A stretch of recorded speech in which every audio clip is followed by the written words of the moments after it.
अब हम आप लोग को बताएंगे फिजिक्स का सेकंड पार्ट।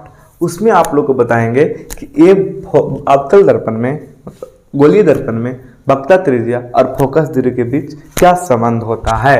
जिससे में हम लोग को प्रूव करने के लिए आता है कि फोकस दूरी और वक्रता त्रिज्या के बीच संबंध क्या होता है।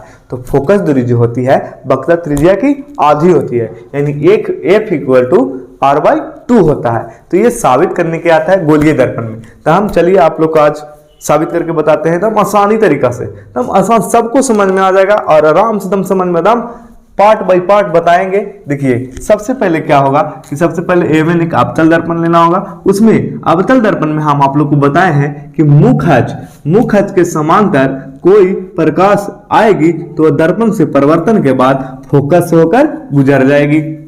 उसके बाद परिवर्तन के बाद एक लंब डाला हुआ जाता है प्रकाश के परिवर्तन के नियम से कि आती हुई प्रकाश की किरणें और परिवर्तित जाती हुई प्रकाश की किरणें और बीच में डाला गया अभिलंब तीनों एक ही तल में होता है। देखिए तीनों एक ही तल में होता है। इसको कोण 1 मान है, इसको कोण 2 मान है। तो यहाँ पे आपको लोग को लिख देना होगा कि A1 एक अवतल दर्पण में मुख्य अक्ष के समांतर एवं उसके निकट AB चलने वाली प्रकाश की किरणें परिवर्तन के बाद मुख्य फोकस होकर गुजर जाती है। तो साबित करेंगे F इक्वल टू R/2।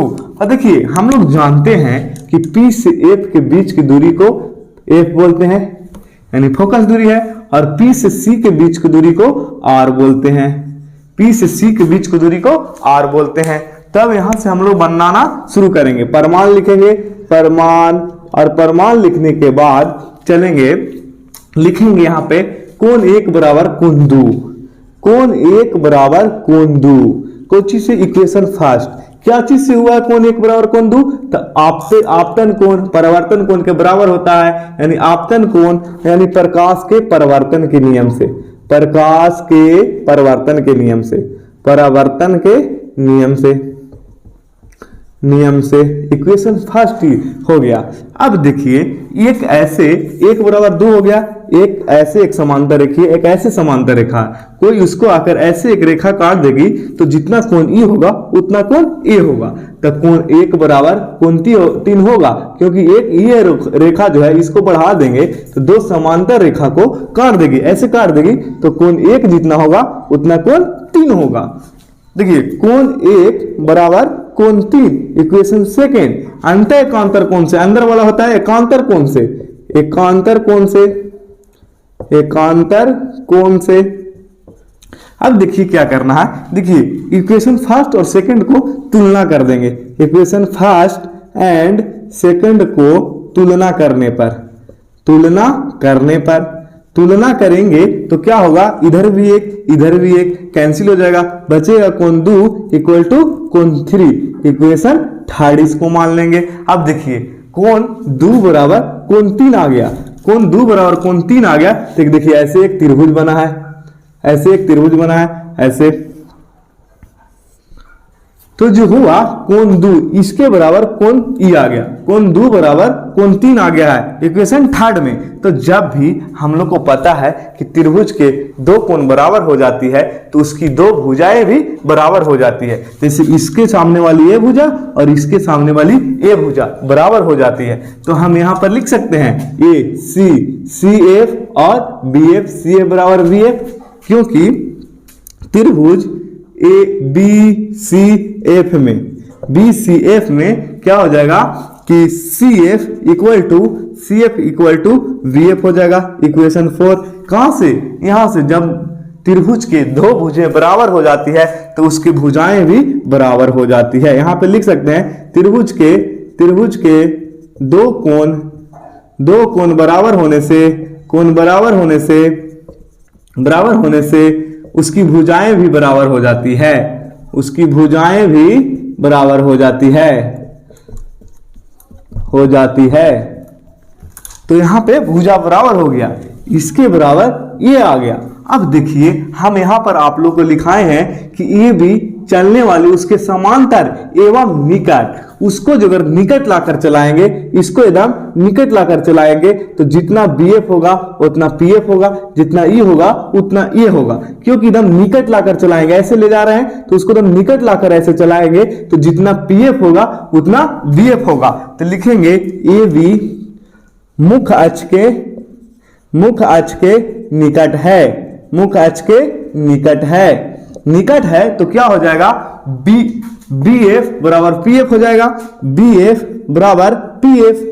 अब देखिए इक्वेशन इसको 5, इक्वेशन 4 और 5 को तुलना करेंगे तो देखिए बी एफ और बी एफ से कैंसिल हो जाएगा। यहां पे लिखना पड़ेगा इक्वेशन 4 एंड 5 को तुलना करने पर, तुलना करने पर, तुलना करने पर, करने पर। अब तुलना करेंगे, तुलना करेंगे तो ये से खत्म, बचा सी एफ बराबर पी एफ, सी एफ बराबर पी एफ, इक्वेशन 6, इक्वेशन 6। अब इतना कर लिए तब हम लोग को बन जाएगा। देखिए अब क्या लिखना है कि हम लोग को, हम जानते हैं कि C से P के बीच की दूरी, पूरा CP लिख देते हैं, CP इक्वल टू, ये पूरा बराबर लिख सकते हैं CF PF plus CF, PF plus CF पूरा बराबर। देखिए CP बराबर हम लिख सकते हैं, CP बराबर लिख सकते हैं PF और प्लस में CF, PF A plus A, ये पूरा बराबर लिख सकते हैं और CP को CP रहने देंगे और बराबर PF।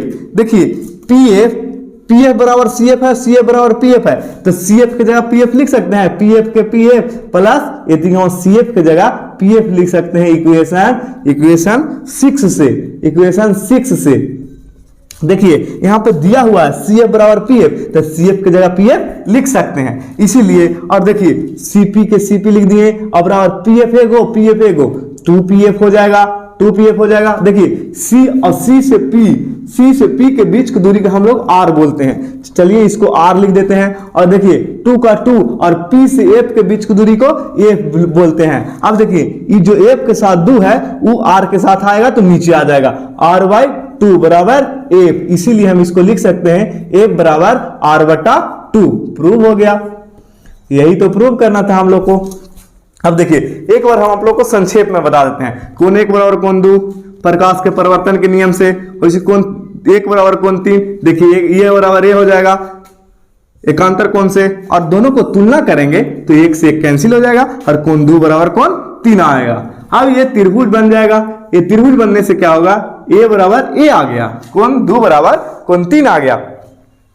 तो जब त्रिभुज के दो कोण बराबर होती है तो भुजाएं भी बराबर हो जाती है, भुजा बराबर हो गई तो ई भुजा बराबर ए भुजा हो जाएगा।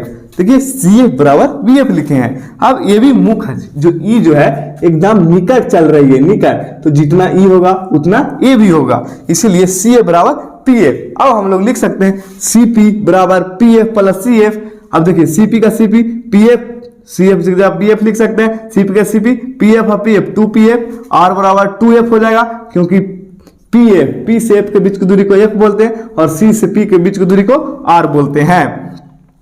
तो हो जाएगा R बराबर 2F, तो F बराबर R 2 है जो इसके साथ नीचे आ जाएगा, तो F बराबर निकालेंगे तो R बट्टा 2, यही तो साबित करना था। अब आई होप कि आप लोग को F बराबर R बट्टा 2 समझ में आया होगा, और समझ में आया होगा तो लाइक करें, सब्सक्राइब करें एंड शेयर करें। आप लोग स्क्रीनशॉट मार करके ये लिख सकते हैं। चलिए हम हट जाते हैं। चलिए आप लोग अच्छी तरह से इसको दम याद कर लें, एग्जाम में जरूर से जरूर आएगा।